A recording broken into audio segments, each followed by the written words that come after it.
अब चौथी जो देवी है वो है कुष्मांडा, जिसको आज के दिन हम सब याद करते हैं। आज नवरात्रि का चौथा दिन है या पांचवा दिन है? आज पांचवा दिन है। पांचवा दिन है, तो कल हमने उसको याद किया। कुष्मांडा का मतलब क्या होता है मानसी बहन? कुष्म, कु मतलब छोटा, श्म मतलब पूरा का पूरा, कुष्मांडा, कुष्मांडा मतलब छोटा सा एक प्रकाश, और जिससे पूरी सृष्टि प्रकाश में बन जाती है।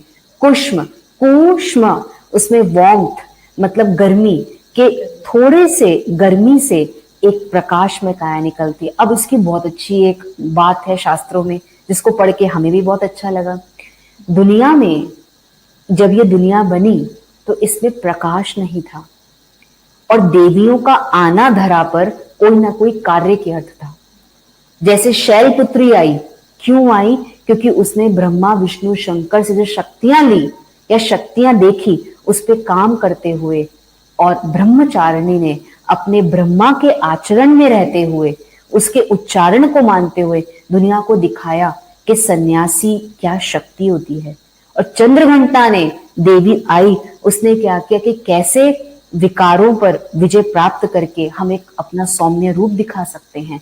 अगर हम सौम्य हैं तो हम अंदर से शक्तिशाली भी हैं। रूप में सौम्य बहुत बड़ी बात नहीं है, रूप में सौम्य और अंदरता का सौम्य। अब चौथी देवी जो आई, कोई भी देवी धरती पर ऐसे नहीं आई, और जो चौथी देवी आई उसने कहा कि प्रकाश नहीं है, तो इस देश को प्रकाश में, इस पूरे के पूरे विश्व को प्रकाश में करने के लिए उस देवी का आह्वान होता है।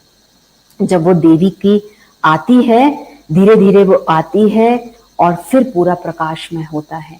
और जब देवी सृष्टि पर आती है, डार्कनेस से लाइटनेस की ओर जाते हैं, तो देवी कहती है ब्रह्मा विष्णु और शंकर को, वो क्या करती है, ब्रह्मा विष्णु शंकर को भी प्रकट कराती है और कहती है कि आप इस पूरे यूनिवर्स में क्या कर सकते हैं, वो कार्य आप करें। तभी कहते हैं ब्रह्मा के द्वारा सृष्टि की स्थापना, विष्णु के द्वारा पालना और शंकर के द्वारा विनाश। वो कहती है कि अगर अच्छाइयां हैं तो उन अच्छाइयों को फैलाओ। तो खास कुष्मांडा का इस देवी के रूप में आना मतलब कि प्रकाश करना, और आध्यात्मिक रूप ये है कि अगर मेरे अंदर डार्कनेस है और अगर मुझे लाइटनेस की ओर जाना है, प्रकाश की ओर जाना है, तो विकारों से हटकर अपने अंदर की अच्छाइयों को देखो और प्रकाश को लेकर आओ, ताकि पूरे विश्व में हम अच्छाइयों को फैला पाएं। तो ये 4 देवियों का मैंने अभी आपको बताया।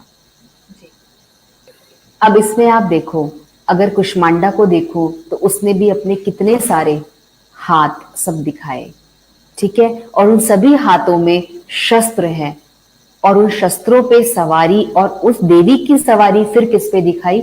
विजय होने पे दिखाई, ठीक है। तो इस तरह से उसने विजय प्राप्त की, मां कुष्मांडा। अब इतना ही नहीं, अब पूरी सृष्टि पर प्रकाश आ गया।